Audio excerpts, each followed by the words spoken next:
지금까지는 배쇼에 어떻게 이런 많은 제품들이 만들어지고 그 교육 도메인에서 신박한 제품들을 만들 수 있었나에 대한 부분들에 대해서 개발사발 제가 데스크 리서치한 자료에 대한 부분들을 한번 공유를 해봤고요. 지금부터는 배쇼 2020에 대한 그 모습들을 스케치해 보도록 하겠습니다. 자, 먼저 그 1일차, 그 다음에 3일차부터 3일차까지의 그 배쇼의 모습들 비디오를 한번 담아봤습니다.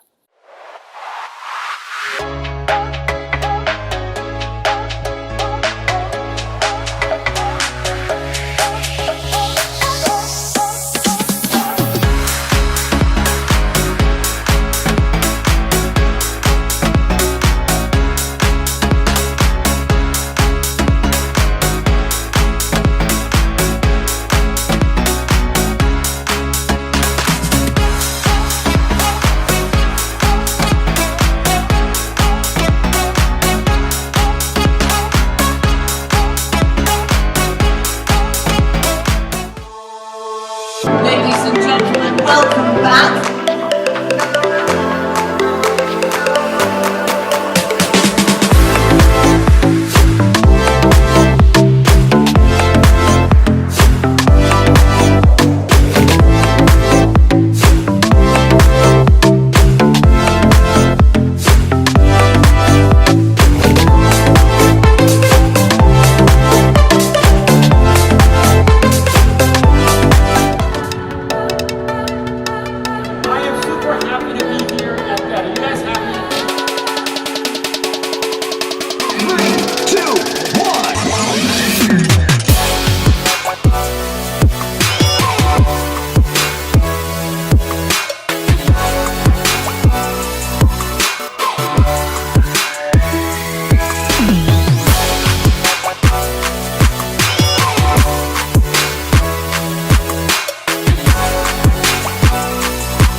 1일차부터 3일차까지의 배쇼의 스케치였고요. 요게 이 장표는 슬로건입니다. 그 슬로건이라고 하면 그 뭐 비전을 달성하기 위한 하나의 어떤 미션 스테이트먼트죠. 2018년도에는 사실 저는 가보지 않았지만 가봤던 분들의 말씀을 듣자면 뭐 마이크로소프트의 홀로렌즈, 그 다음에 등등등 이 기술의 어떤 현란함, 뛰어난 기술들을 선보였던 자리라고 한다면 19년에는 그 배쇼의 슬로건은 교육의 본질, 기본을 이해하자라는 어떤 성찰적인 메시지가 있었던 그런 슬로건이었습니다. 올해 20년에는 트랜스포밍이라는 용어가 등장했습니다. 기업 교육 쪽도 지금 디지털 트랜스포메이션으로 난리죠.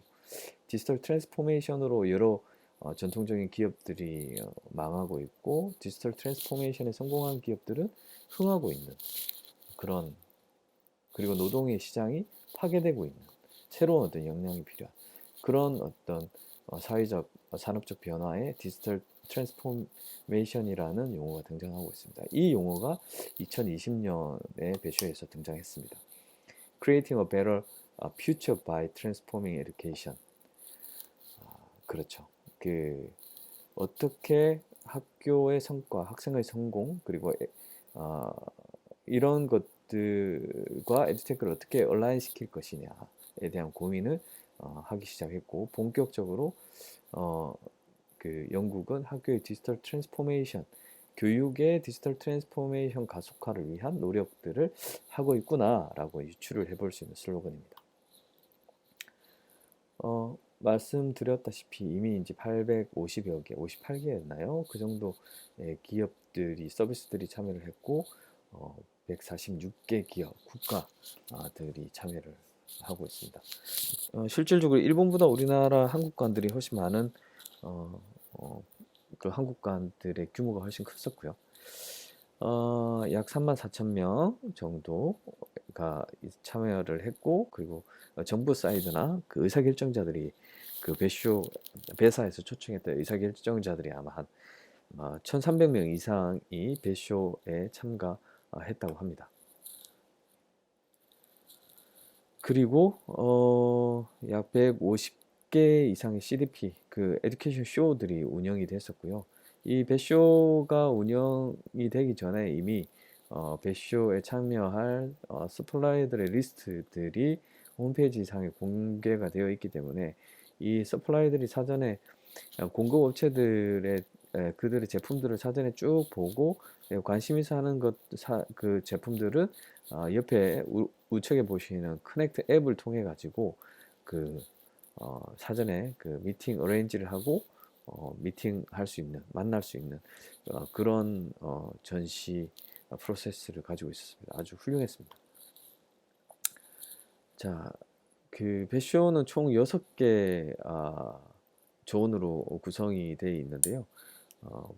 러닝 테크, 그 다음에 티칭 테크, 에듀케이션 쇼, 그 다음 매니지먼트 솔루션, 이퀴먼트, 뭐 이런 형태로 지금 구성이 되어 있습니다. 이쪽 하나가 있는데 하나가 뭐였지? 이게 뭐가 있었는데 여튼 네 그렇습니다. 노솔은 러닝 테크, 티칭 테크, 매니지먼트 솔루션, 에듀케이션 쇼장으로 주로 구성이 되어 있고요. 사우스홀은 이퀴먼트 앤 하드웨어 그리고 글로벌 쇼케이스로 구성이 되어 있습니다. 보시는 화면은 글로벌관입니다.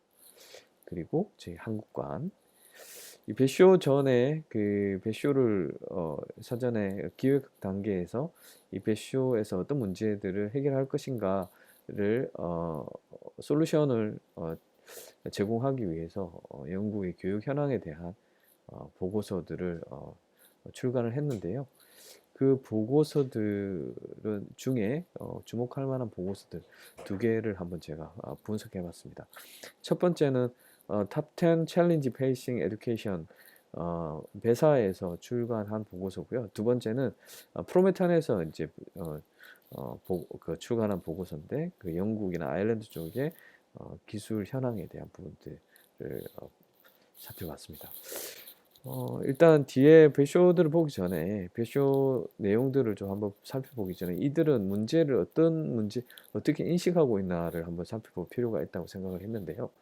첫 번째, 에듀테크 활용이 증가했음에도 불구하고 학교의 전략적 비전과 얼라인이 부족하다. 그 말인즉슨 그냥 이거 써볼까 저거 써볼까 이거 써볼까 저거 써볼까 그냥 어떤 전략 없이 쓰는 게 아니라 실질적으로 우리가 학교의 어떤 성과나 성과 목표를 학생의 성공을 달성하기 위해서 어떤 제품들을 활용해서 이 성과를 달성을 하게 할 거냐에 대한 부분들이 중요한데 그 부분들이 실질적으로 지금 부족하다라는 이야기를 하는 거고요. 주로 이 6가지의 문제가 있다라고 식별을 했었는데 그 중에 그 우리가 눈여겨봐야 될 것들은 실질적으로 영국 역시도 그 에듀테크 쪽의 활용이 증가했음에도 불구하고 학교의 어떤 전략적 비전과 어떤 매핑, 얼라인이 부족하지 않느냐라는 그런 이슈가 있었습니다. 그 말인즉슨 어떤 학생의 성공, 그 다음에 교원의 업무 경감, 뭐 이런 어떤 그 요소들이 학교의 어떤 KPI, 퍼포먼스와 함께 어떤 그 온라인해서 그 에듀테크 도구를 어떻게 활용할지에 대한 부분들을 전략적으로 정의를 해야 되는데 실질적으로 뭐 아시다시피 에듀테크 도구들이 실질적으로 학교의 그 접목이 된 그 시점도 짧을 뿐만 아니라 실질적으로 이게 어떤 전략적인 그 목표를 가지고 이 도구들이 잘 매핑이 되어 있지 않더라라는 부분들이 가장 문제였던 거죠.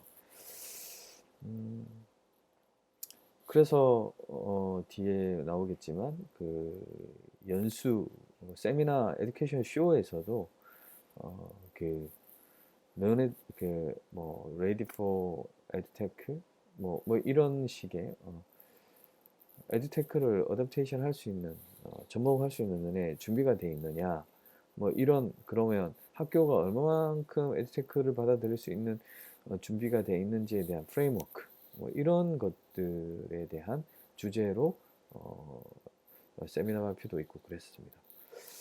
이런 부분들이 문제였다고 이야기를 했고, 그리고 교사의 업무 부하 역시도 사실은 가장 큰 위협 요인이다. 실질적으로 이 에듀테크 도구의 사용성들이 좀 더 좋아지지 않으면 이 도구를 쓰는 것 자체도 스트레스이지 않느냐.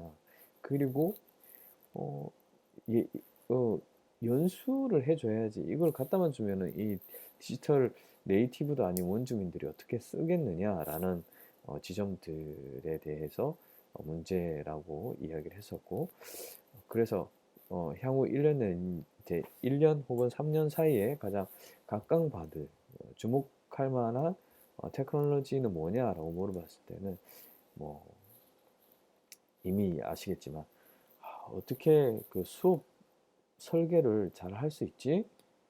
클라우드 베이스드 레슨 플래닝과 딜리버리 툴스라고 표현하고 있습니다. 그게 35.8% 정도가 이 기술이 나를 행복하게 할지어다 라는 어떤 그런 기술로 찍은 거죠.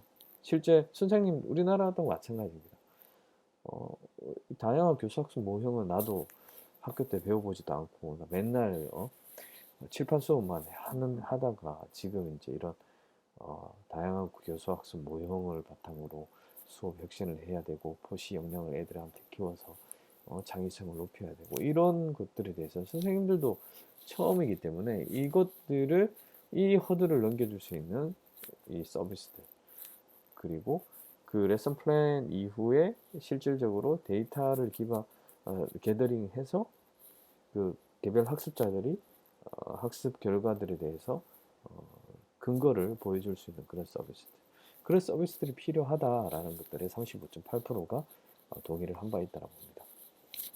두 번째, 배사에서 제시를 했던 보고서인데요. 여기 역시도 보시면 아시겠지만 첫 번째, 이 실제 버짓이 계속 줄어들고 있다. 이거는 사실 영국의 특수성이자 전 세계의 어떤 문제이기도 한데 경제 자체가 계속 이제 그 침체가 되고 있고, 특히 영국은 브렉시트로 인한 어떤 경제의 불확실성이 높아짐에 따라서 이 그 에듀테크 쪽에 들어가는 혹은 예산들이 좀 줄어들 뿐만 아니라 학교 전체의 예산이 줄어들고 있다. 이랬을 때 어떻게 이 문제를 해결할 거냐라는 관점에서 에듀테크 중에서도 그러면 실질적으로 어떤 리소스 매니지먼트 플랫폼이라든지 그 다음에 어떤 그 지출에 대한 오거나이징을 할 수 있는 어떤 플랫폼이라든지 이런 것들을 활용해 가지고 잘 구조화해서 이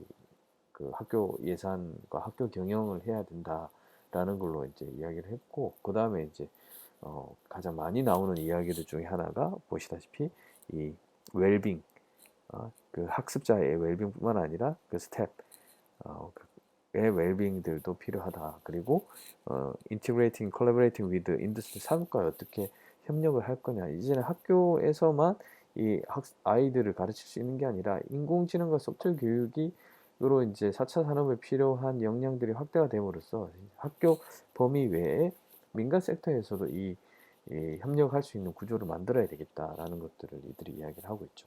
이런 식의 어떤 그 탑10 챌린지, 그리고 그 프로메탄의 그 영국의 교육 현황들을 기반으로 그 이 배쇼를 준비를 했고, 배쇼 홈페이지에서는 이것들을 해결할 수 있는 6가지 테마를 이렇게 이노베이션, 웰빙 등등으로 제시를 하고, 여기에서 그 관련된 솔루션들을 또 그룹핑해서 제공을 하고 있습니다.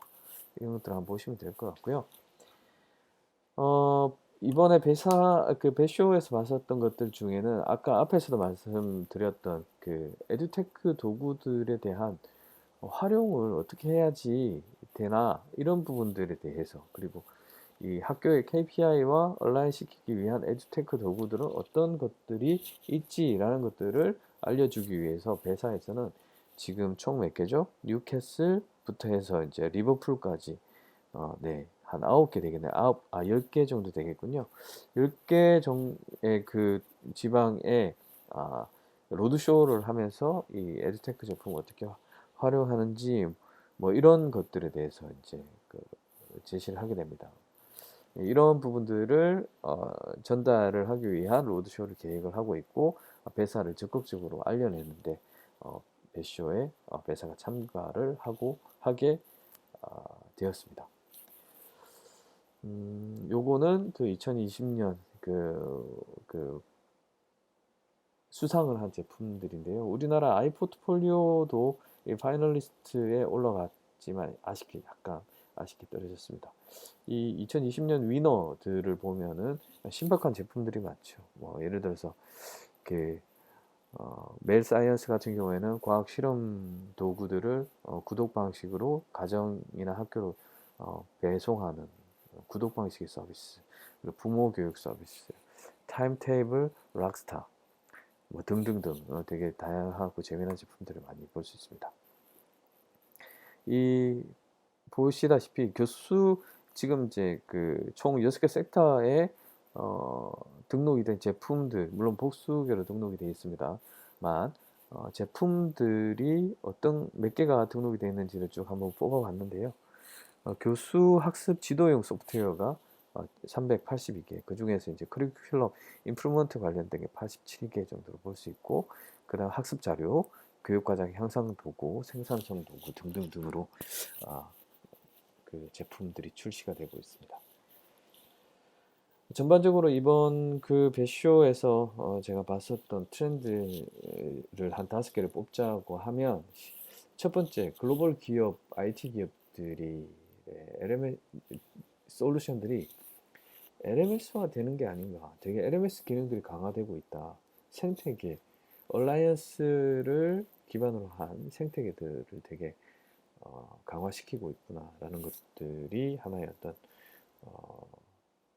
임플리케이션 시사점이라고 볼 수 있었고요. 두 번째는 MIS 서비스가 성숙화됐구나. 그리고 세 번째는 교육의 문제 해결을 위한 솔루션들, 특히 런치패드라든지 테스트베드, 지스크나 네스타에서 나온 솔루션들이 작년에 비해서 훨씬 많이 성숙해졌다라는 것들을 알 수 있었습니다. 그리고 아까 앞서 이제 그 프로메탄의 보고서에서도 언급했지만 디지털 KPI에 대한 프레임워크들이 제시가 되고 있다. 정말 다양한 에듀테크 도구들을 활용해서 제대로 성과를 내기 위해서 어떤 방식으로 써야 되는지에 대한 그 측정 지표들, 그리고 프레임워크들을 제시를 하고 있는 사례들이 꽤 보였고요. 그리고 교원 역량 강화 프로그램들이 확대가 되고 있었다라는 부분들을 알 수 있었습니다.